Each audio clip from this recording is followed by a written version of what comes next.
Assalamualaikum warahmatullahi wabarakatuh. Alhamdulillahi rabbil alamin, wa bihi nasta'inu ala umurid dunya waddin. Ashhadu an la ilaha illallah wahdahu la syarika lah, wa ashhadu anna Muhammadan abduhu wa rasuluh. Allahumma salli wa sallim wa barik ala nabiyyina Muhammad wa ala alihi wa ashabihi ajma'in. Amma ba'd, fa ya ibadallah, usikum wa nafsi bitaqwallah, faqad fazal muttaqun.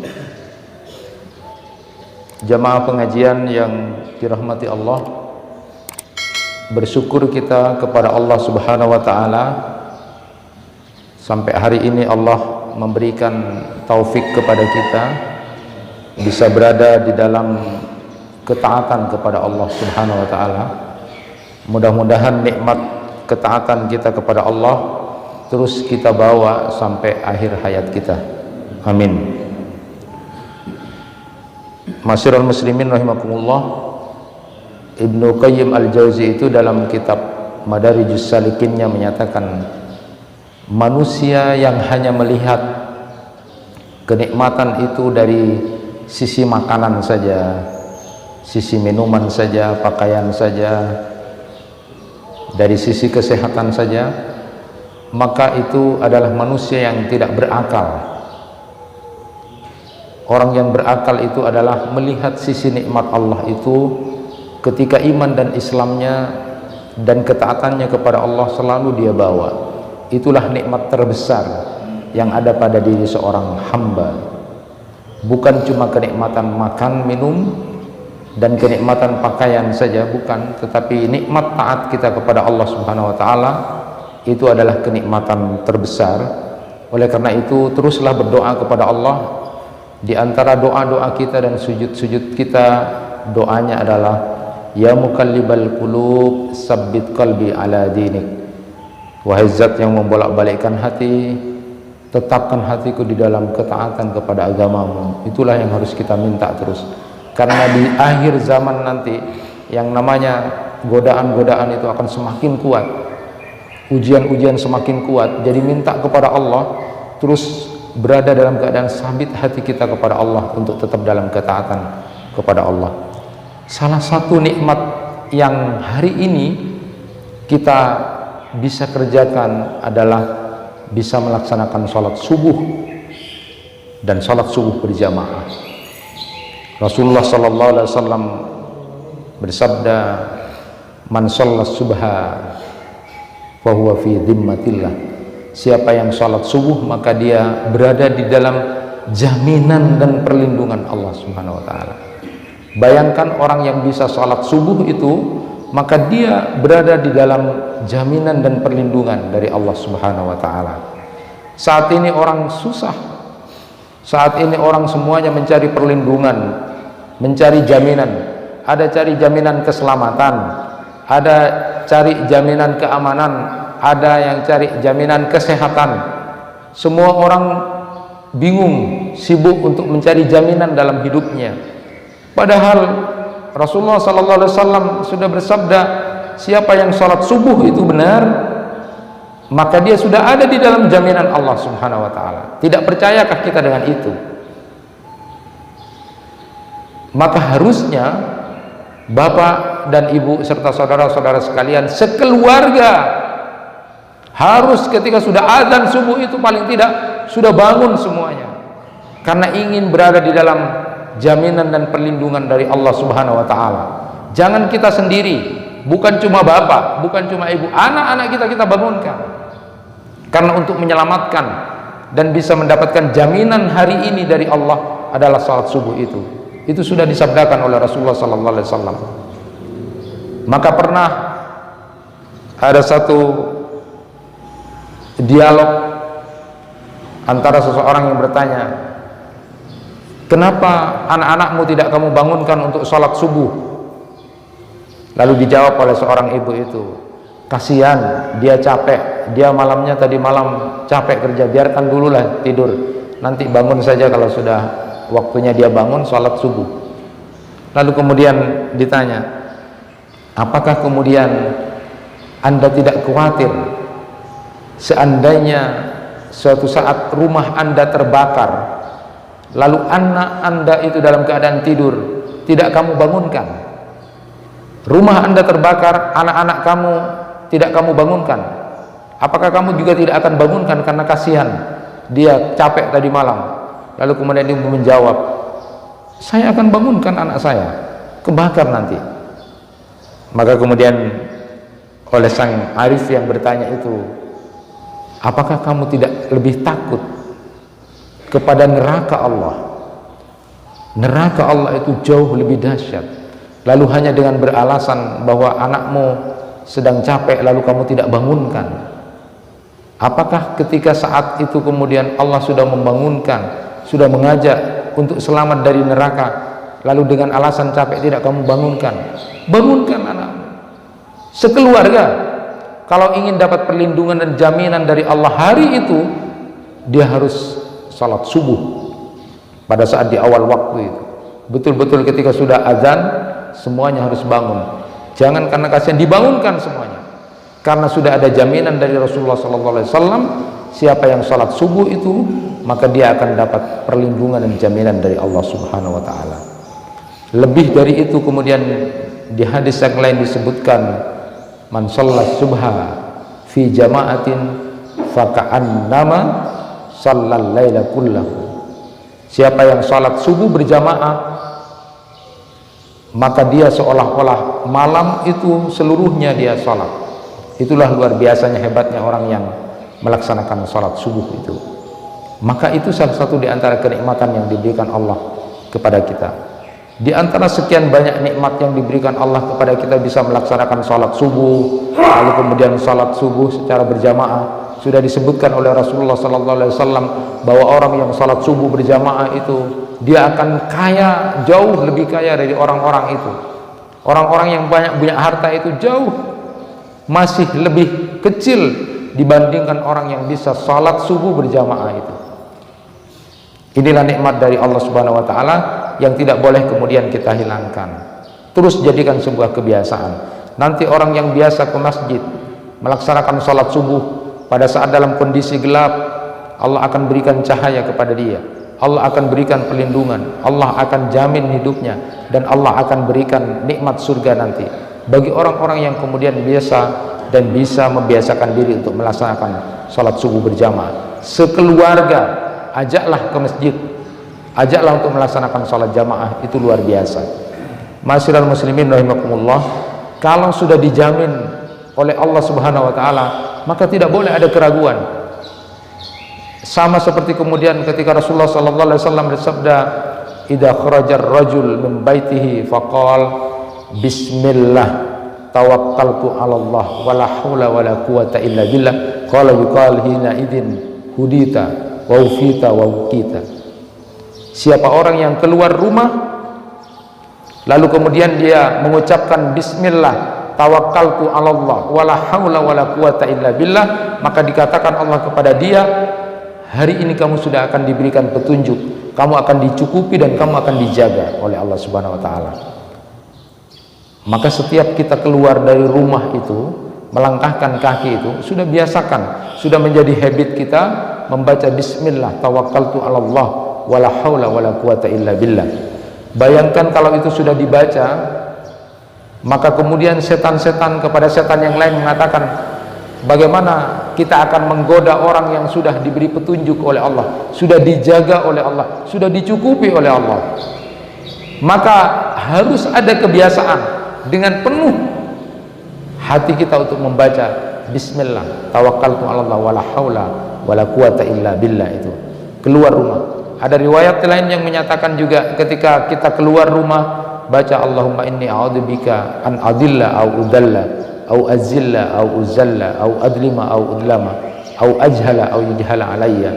Luar biasa, Rasulullah sallallahu alaihi wasallam sungguh mengajarkan dalam hidup ini selalu ada zikir dan doa, karena tidak boleh lepas dari mengingat kepada Allah Subhanahu wa taala. Hanya orang munafiklah yang kemudian sedikit mengingat Allah itu. Orang yang banyak mengingat Allah itu karena setiap apa yang dia lakukan selalu ada zikir, selalu ada doa. Rasulullah mengajarkan minta kepada Allah ketika keluar rumah, di samping sudah tawakal, nanti Allah akan berikan petunjuk, dicukupi, akan dijaga. Bahkan setan sudah kemudian ngacir karena kita melangkahkan kaki dengan benar keluar dari rumah itu. Lalu diajarkan doa, diantaranya tadi, ya Allah, Allahumma inni a'udzubika min an adilla au udalla au azilla au zalla au adlima au udlama au ajhala au yujhala alayya. Minta kepada Allah, ya Allah, jangan jadikan aku orang yang sesat atau disesatkan orang, jangan menjadi orang tergelincir atau digelincirkan orang, jangan jadi orang zalim atau dizalimi orang, lalu jangan jadikan aku menjadi orang bodoh atau dibodohi oleh orang. Itu minta kepada Allah. Luar biasa hidup ini kalau setiap langkah dan apa yang kita lakukan selalu berada dalam ingatan kepada Allah Subhanahu wa taala. Ma'asyiral muslimin rahimakumullah, itu diantara nikmat Allah, diberikan jaminan ketika kita melaksanakan salat subuh berjamaah, lalu kemudian kita keluar rumah, lalu membaca doa ketawakalan kepada Allah dan mohon agar tidak menjadi hamba yang kemudian terpeleset, tersesat, tergelincirkan atau kemudian menjadi orang yang bodoh dan dibodohi orang lain. Di antara orang yang disebut oleh Ibnu Abbas radhiyallahu anhu itu, siapa orang yang disebut ahli zikir itu, paling tidak di 5 keadaan dia zikir kepada Allah. Bapak dan Ibu bisa ingat itu. Siapa orang yang disebut ahli zikir itu? Bukan kemudian hanya menampak-nampakkan, bukan itu. Tapi ahli zikir paling tidak di 5 keadaan itu dia melakukan zikrullah. Kapan itu?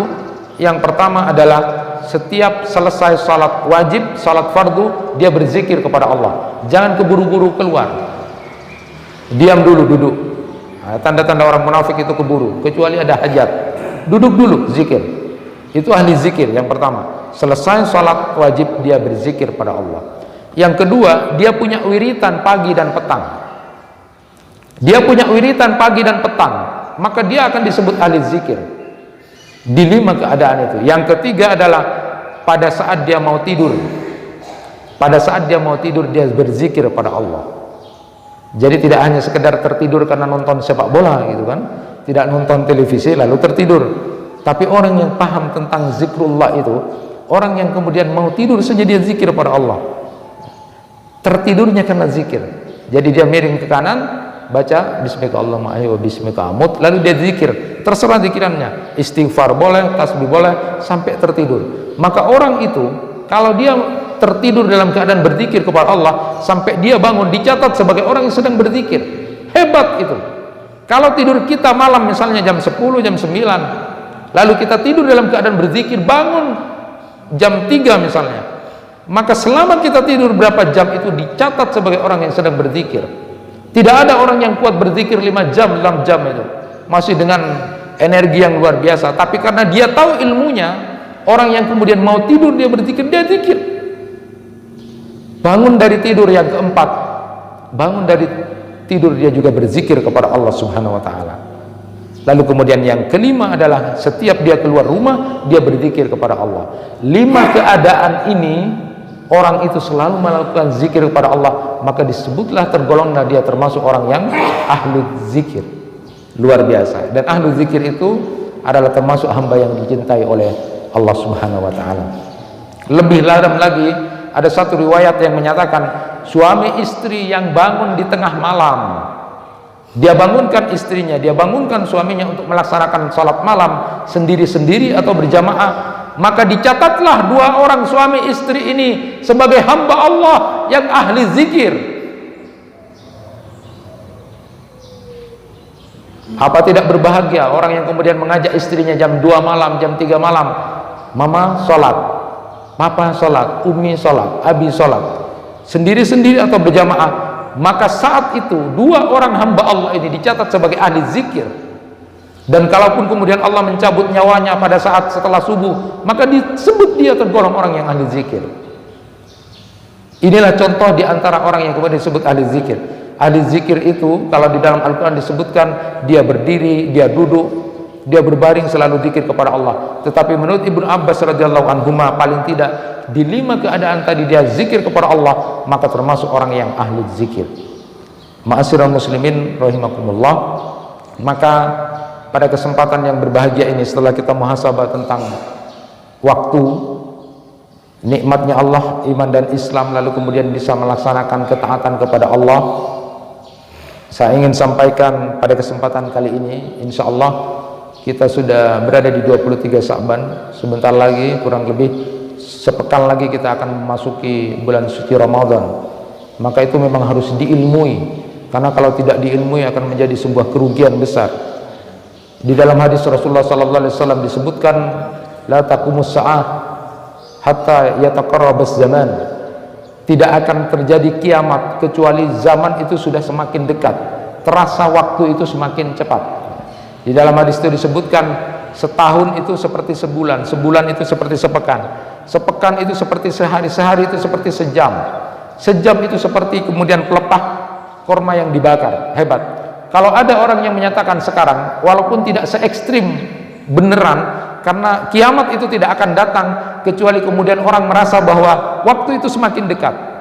Sering kita mendengar orang mengatakan, aduh puasa boleh lah, Ramadan cepet tunggu ya, aduh lah asar cepet. Itu tanda-tanda kiamat. Saat kemudian yataqarrabuz zaman, waktu itu semakin dekat, semakin kemudian terasa singkat. Loh kok sudah maghrib, loh kok sudah Ramadan lagi, itu berarti tanda-tanda kiamat. Tanda-tanda kiamat sudah akan semakin dekat, kata Rasulullah SAW. Itu tanda kiamat. Nah, buat kita sebenarnya bukan persoalan waktu, karena waktu itu sudah tetap pasti. Semua kita sudah tetap waktu. Waktu diberikan umur kita jatahnya 60-70 itu sudah tetap. Katanya Syamsuddin At-Tabrisi itu, salah seorang sahabat dari Jalaluddin Rumi itu, betapa luar biasanya beliau menulis puisi-puisi keindahan kepada Allah itu. Di antaranya beliau menyatakan bahwa umur manusia itu cuma angka saja, cuma angka saja. Tetapi esensinya adalah letaknya bagaimana perubahan diri seseorang. Ada orang yang usianya 60 tahun tapi itu bisa disebut anak-anak. Ada yang usianya baru 20 tahun tapi bisa disebut orang tua.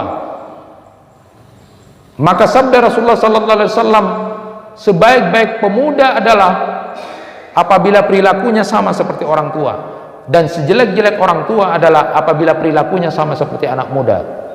Nah, ini penting juga ya kan? Jadi kalau bahasa itu, kalau anak-anak muda itu seperti orang tua, ada anak muda di masjid itu luar biasa, itu hebat, itu sebaik-baik anak muda itu, karena dia seperti orang tua, artinya seperti sudah mau mati gitu kan, takut pada Allah, hebat itu. Sebaliknya kalau ada orang tua yang perilakunya sama seperti anak muda, lupa bahwa dia akan mati, dia masih bergaya dengan model-model sekarang, maka itu sejelek-jelek orang tua. Esensinya sebenarnya adalah bukan terletak kepada angka umur itu, tetapi adalah bagaimana mengisi umur itu. Maka kata beliau, Syekh Syamsuddin At-Tabrisi itu, ada orang yang umurnya 60 tahun tapi bisa disebut anak-anak, tetapi ada yang umurnya 20 tahun tapi sudah bisa disebut sebagai orang tua. Nah, sedikit sebelum kita sampai ke tarhib Ramadan itu, saya sampaikan paling tidak yang dikatakan umur panjang itu sebenarnya maknanya ada 3. Jadi kalau ada hadis Rasulullah SAW yang menyatakan, man ahabba ayyubsatalahu fi rizki aw yunsalahu fi asari falyasil rahimah. Siapa orang yang suka kemudian ditambah rezekinya lalu kemudian ditambah umurnya, maka selalulah silaturahim. Apa yang dimaknai dengan umur panjang? Umur panjang itu 3 maknanya. Yang pertama, ada ulama menyatakan umur panjang itu adalah umurnya berkah. Jadi di sisa umur akhir hidupnya dia baik. Jadi setelah pensiun dia baik. Itu umur yang berkah. Karena innamal a'malu bil hawatim. Jadi orang itu dilihat akhirnya. Ya. Jadi umurnya sisa 2-3 tahun dia pergunakan dengan baik. Itu umur panjang artinya. Artinya umur yang barokah, umur yang berada di akhir hidupnya dalam ketaatan. Yang kedua, yang dimaksud dengan umur panjang itu adalah memang umurnya dipanjangkan oleh Allah, ditambah, tetapi kita tidak tahu. Yang jatahnya biasanya misalnya 60 tahun, tapi karena dia rajin silaturahim, maka kemudian ditambah oleh Allah 10 tahun menjadi 70 tahun. Tetapi kita tidak ada yang tahu masalahnya. Jadi memang ditambah oleh Allah. Ada yang namanya takdir mu'allaq itu. Takdir yang kemudian digantungkan kepada apa yang menjadi usaha dan ikhtiar kita. Kalau dia silaturahim maka akan ditambah, tetapi kita tidak tahu. Kalau ada pertanyaan, Ustadz, ada yang kemudian orang yang kemudian rajin silaturahim tapi dia matinya umur 50 tahun, pendek sekali dia misalnya, maka bisa dijawab, barangkali ketika dia tidak rajin silaturahim maka sesungguhnya umurnya dia meninggal di usia 35, tapi karena dia rajin meninggal masih di usia 50. Yang jelas kalau kemudian dia kemudian rajin silaturahim maka akan ditambah umurnya, memang ditambah, tetapi kita tidak tahu. Yang ketiga, ada ulama mengatakan panjang umur itu artinya adalah ketika dia meninggal dunia nanti namanya selalu dikenang karena kebaikannya, itu umur yang panjang ya. Walaupun ini pendapat dari Qadhi bin Iyad ini tidak terlalu kuat, tetapi maknanya kalau dia mati selalu dikenang. Jadi itulah juga yang diminta oleh nabi-nabi di dalam Al-Quran, itu minta kepada Allah agar akhir hidupnya itu nanti selalu dalam keadaan selalu dikenang dalam kebaikan. Ma'asyiral muslimin rahimakumullah, lalu bolehkah kita berdoa minta umur panjang? Berdoa minta umur panjang itu ada 3 pendapat ulama. Yang pertama, ada yang tidak membolehkan, makruh hukumnya berdoa minta umur panjang, didasarkan pada riwayat Ummu Habibah istri Rasulullah SAW, ketika suatu saat beliau berdoa, ya Allah panjangkan umurku bersama Abi Sufyan dan saudaraku Muawiyah. Setelah berdoa, mudah-mudahan dipanjangkan umurnya bersama Rasulullah. Lalu ketika Rasulullah mendengar itu, Rasulullah kemudian mengatakan kepada Ummu Habibah, tidak perlu berdoa sesuatu yang sudah pasti, tidak perlu berdoa sesuatu yang sudah ditentukan Allah sebelumnya. Mintalah kepada Allah, selamatkan dari siksa kubur dan siksa neraka, itu jauh lebih baik. Itu kata Rasulullah. Inilah dalil yang menunjukkan bahwa makruh hukumnya berdoa untuk umur panjang. Yang kedua, ada pendapat ulama yang menyatakan boleh berdoa umur panjang, didasarkan pada riwayat ibu dari Anas bin Malik meminta kepada Rasulullah agar Anas bin Malik itu didoakan. Lalu kemudian Rasulullah berdoa, mudah-mudahan diperbanyak hartanya, diperbanyak anak keturunannya, sampai kemudian dalam satu riwayat Anas bin Malik itu sampai 150 tahun lebih, sampai 5 generasi itu. Jadi boleh minta doa umur panjang itu. Nah, yang ketiga, pendapat ulama menjembatani 2 hal yang berbeda ini, ada yang memakruhkan, ada yang membolehkan. Maka ulama yang ketiga berpendapat boleh minta umur panjang, berdoa umur panjang, tetapi harus ditambah meminta, memohon dalam ketaatan kepada Allah. Karena kalau orang cuma berdoa menterlanjang umur, takut berhenti di situ, dia sakit lama tidak mati-mati misalnya. Karena dulu dia minta umur panjang, tapi mintalah kepada Allah umur panjang itu adalah umur di dalam ketaatan kepada Allah. Jadi tidak hanya sekedar menterlanjang umur, tidak berhenti di situ, tapi harus ada tambahan di dalam ketaatan kepada Allah. Ini hati-hati. Bahkan Rasulullah pun setiap selesai sholat wajib berdoa kepada Allah agar dihindarkan dari ardalil umur. Ardalil umur itu adalah umur yang tidak produktif, umur yang menyusahkan keluarga. Jadi berdoa kepada Allah, ya Allah, kemudian jangan sampai berada di posisi ardalil umur. Ardalil umur, umur yang tidak produktif, jadi menyusahkan keluarga. Nah, makanya di dalam kehidupan beliau, saat beliau mau meninggal itu tidak lama ya. Hanya dalam beberapa pekan, kemudian Rasulullah demam, lalu kemudian meninggal. Tidak menyusahkan, tapi sempat sakit. Jadi berdoa kepada Allah, tidak hanya berdoa mantir lanceng umur, berhenti di situ, jangan. Bahkan Umar bin Abdul Aziz itu kemudian menyatakan basa-basi paling tidak menyenangkan itu adalah doa mantir lanceng umur. Padahal kita sering ketemu mantir lanceng umur, tetapi itu boleh, tapi harus ditambah dengan ketaatan kepada Allah Subhanahu wa taala. Kenapa? Karena ada hadis Rasulullah sallallahu alaihi wasallam yang menyatakan ketika ditanya beliau, siapa orang yang paling baik? Umurnya panjang dan perbuatannya baik. Siapa orang yang paling jelek? Umurnya panjang tapi perbuatannya jelek. Jadi hati-hati, berdoanya itu adalah minta umur panjang di dalam ketaatan. Jadi boleh dengan Allahumma tawwir umuri fi ta'atika, ya Allah panjangkan umurku di dalam ketaatan kepada Engkau. Kalau dalam bahasa Madura itu lanceng partopetan. Jadi harus ditambah. Jangan cuma mantir lanceng umur berhenti. Karena jangan-jangan takut termasuk yang kedua. Orang yang jelek itu adalah orang yang panjang umurnya tapi lalakonna jelek. Dan itu cirinya orang yang su'ul khatimah itu di akhir hidupnya semakin jauh dari Allah, semakin marah-marah, semakin menyengsarakan orang, semakin merendahkan orang, semakin berkata-kata. Bahkan ketika dia waktunya untuk beribadah, dia susah, dia merasa sibuk dan sebagainya. Padahal itu di akhir hidup. Naudzubillah min dzalik. Nah, alhamdulillah, bersyukur yang banyak kepada Allah. Mudah-mudahan kita betul-betul sampai di bulan Ramadan. Jadi kalau sudah 2 bulan kita berdoa kepada Allah, Allahumma barik lana fi Rajab wa Sya'ban wa ballighna di Ramadan, itu betul-betul kita meminta kepada Allah untuk sampai di bulan Ramadan. Kenapa? Karena ini riwayat penting buat kita ingat. Riwayat dari Talha bin Ubaidillah. Ada 2 orang yang masuk Islam. Yang satu ini mati setelah masuk Islam, sama-sama semangat dia untuk berjihad kepada Allah, berperang. Satunya mati syahid, mati di peperangan. Kemudian yang satunya ini mati setelah 1 tahun berikutnya dan tidak dalam keadaan perang, tapi mati di atas tempat tidur. Lah, di mimpinya Talha bin Ubaidillah itu ternyata saudaranya yang kedua mati tidak dalam keadaan perang atau mati dalam keadaan di atas ranjang ini, ternyata tingkatan surganya itu jauh lebih tinggi dari saudaranya yang mati lebih awal dengan mati perang atau syahid itu. Kan menjadi heranlah Talha bin Ubaidillah. Setahu dia gitu, setahu Talha bin Ubaidillah, orang yang mati syahid itu kedudukannya tinggi. Tapi kok saudaranya yang mati berikutnya 1 tahun ini kok lebih tinggi derajatnya di surga? Dia tanya kepada Rasulullah sallallahu alaihi wasallam, gimana kedudukan saudaranya yang mati setahun berikutnya padahal mati di atas ranjang, tidak mati seperti saudaranya dalam peperangan? Kenapa derajatnya lebih tinggi di dalam mimpi Talha bin Ubaidillah?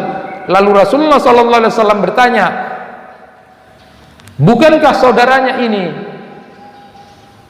1 tahun setelah meninggal saudaranya itu dia bertemu dengan Ramadan, dia berjumpa dengan Ramadan? Iya ya Rasulullah.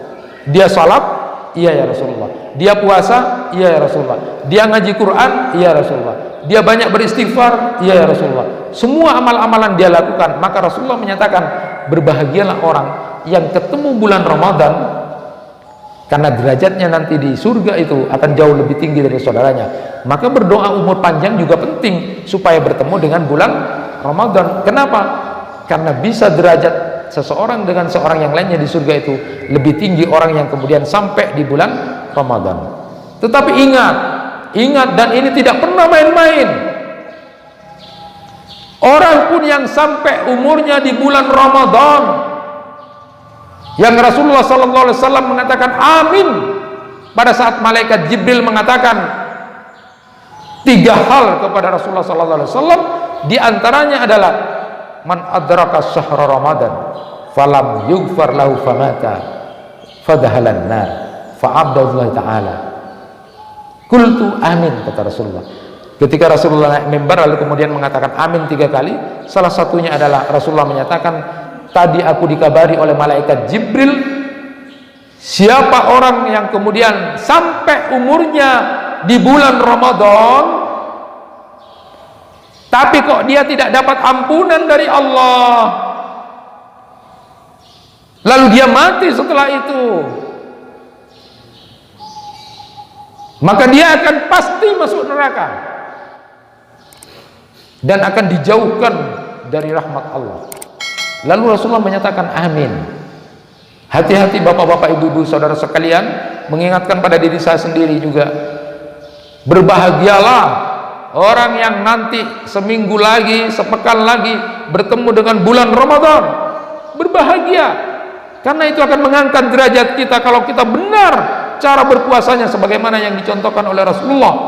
Tetapi hati-hati orang yang kemudian umurnya sampai di bulan Ramadan tapi kemudian tidak berhasil dapat ampunan, tidak dapat maghfirah, tidak dapat af dari Allah, maka dia akan menjadi orang yang paling celaka hidupnya. Syekh Salman bin Fat al-Auda itu menyatakan, pesannya beliau begini, dalam kitab Durusul Ramadaniyahnya itu beliau memesan, asumsikan, anggap ini adalah Ramadan terakhir kamu, sehingga kamu akan mempersembahkan yang terbaik di bulan Ramadan nanti, karena kamu menganggap ini adalah Ramadan yang terakhir. Syekh Shalih Al-Munajjid mengatakan, jangan sampai menyesal orang yang di akhir Ramadan nanti baru dia menyesal karena dia merasa kurang maksimal dalam Ramadannya, karena tidak dapat ampunan, karena setiap harinya pada waktu melaksanakan puasa banyak futur, banyak kemalasan padahal itu kesempatan. Jangan sampai menyesal. Terakhir kemudian Dr. Aid Al-Qarni itu dalam Zadus Sa'imnya mengingatkan kepada kita, bersungguh-sungguhlah kita mengetuk dan berada di pintu Ar-Rayyan.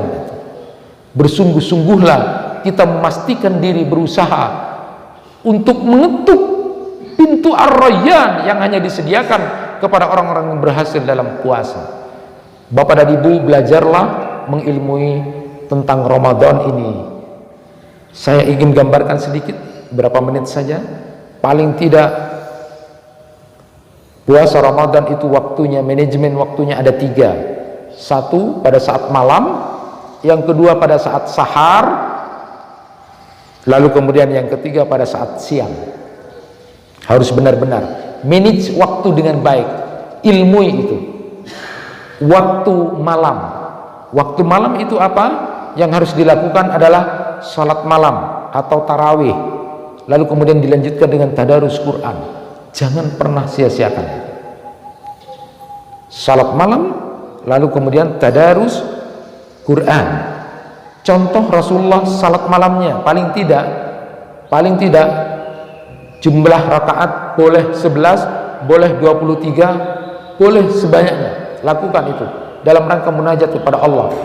Sifat salat Rasulullah SAW adalah tumakninah, tidak terburu-buru, tidak tergesa-gesa. Tumakninah itu penting. Dalam satu hadis disebutkan, saat kemudian seorang hamba sholat, maka dosa-dosanya diberikan, ditimpakan di lehernya dan kepalanya. Tapi pada saat seorang hamba itu ruku dan sujud, maka dosa-dosanya berguguran. Artinya jangan cepat-cepat bangkit dari ruku dan jangan cepat-cepat bangkit dari sujud, karena pada saat itu gugur semua dosa-dosa kita. Bagaimana kemudian kita salat kemudian ruku dan sujud cepat? Tumakninah, dosa-dosa kita akan berguguran saat ruku dan sujud. Itu sabda Rasulullah. Seorang hamba yang kemudian berdiri untuk melaksanakan salat, maka didatangkan semua dosa dan kesalahannya, lalu ditimpakan kepada kepala dan pundak-pundaknya. Tetapi saat dia ruku dan sujud, berguguran dosa-dosanya. Jangan terburu-buru. Tumakninah itu lebih penting. Saat kita kemudian merasakan dekat dengan Allah, salat malam, tadarus Quran boleh, target paling tidak 1 kali khatam. Syukur kalau bisa 2, 3 kali, 5 kali. Paling tidak 1 kali khatam. Berarti 1 hari 1 juz. Paling tidak. Nah, malam itu pun ketika kita akan tidur, seperti yang saya sampaikan tadi, berzikir kepada Allah. Nah, begitu kita berzikir dalam keadaan tidur, dicatat sebagai orang yang sedang zikir. Nah, saat kemudian waktu berikutnya adalah waktu sahar. Waktu sahar itu adalah waktu di mana orang itu akan melaksanakan sahur. Itu namanya waktu sahar. Dan ciri-ciri orang bertakwa, sebelum dia sahur, dia beristighfar kepada Allah. Jadi paling tidak nanti Bapak dan Ibu bangun sebelum sahur itu khusus beristighfar kepada Allah. Tidak usah minta macam-macam. Astagfirullahaladzim. Ini ilmunya. Di dalam Al-Quran disebutkan ciri orang bertakwa itu adalah wal mustaghfirina bil ashar. Orang yang minta ampunan kepada Allah di waktu sahar.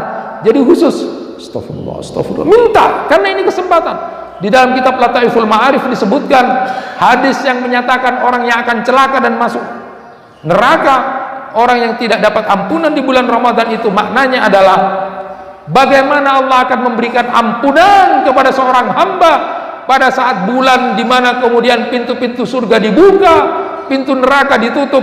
Kok dia tidak dapat ampunan dari Allah saat setan sudah dibelenggu, apalagi di bulan-bulan yang lain. Saat bulan Ramadan yang sudah dibuka itu kesempatan luar biasa, ternyata tidak dia dapatkan afu dari Allah.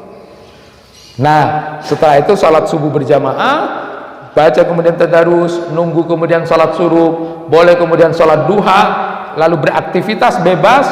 Yang penting menjaga semua anggota badan kita jaga, puasakan juga.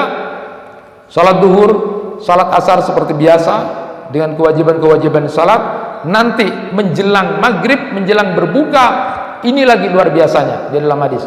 Itkum minan nar, pembebasan dari api neraka itu adalah orang yang rajin sebelum berbuka puasa dia minta kepada Allah dibebaskan dari api neraka. Ini penting.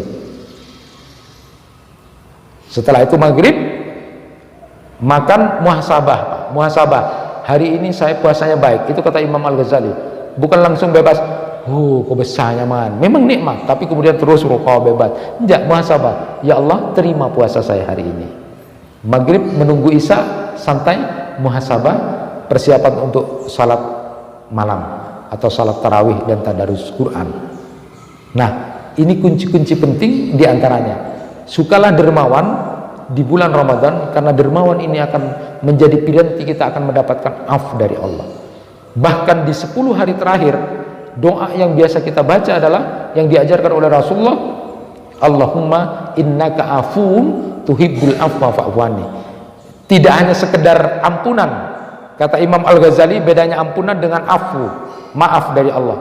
Yang kita minta 10 hari terakhir itu adalah doanya yang diajarkan, Allahumma innaka afuun tuhibbul afwa fa'fu anni. Minta maaf dari Allah, bukan sekedar ampunan. Kalau ampunan itu dosa ditutup sudah.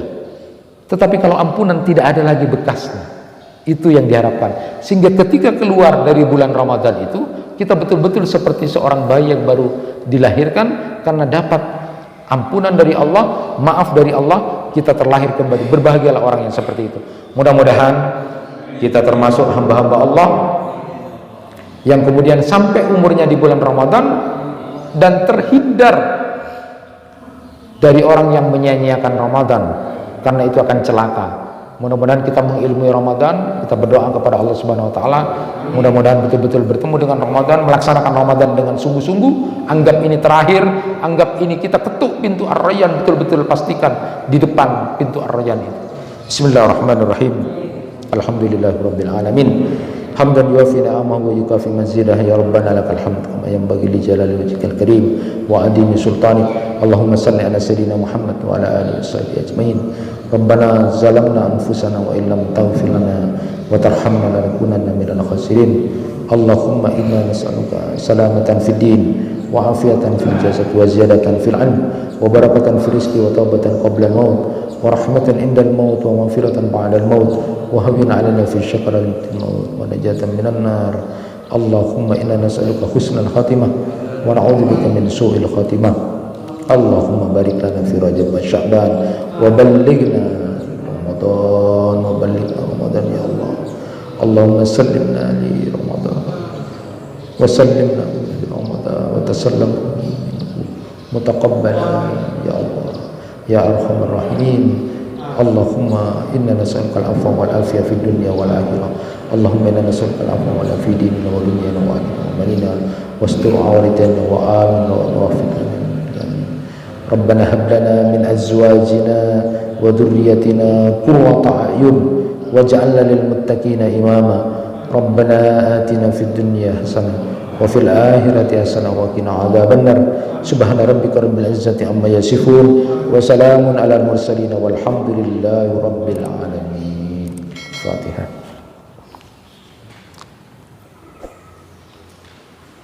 Kurang lebihnya mohon maaf. Assalamualaikum warahmatullahi wabarakatuh.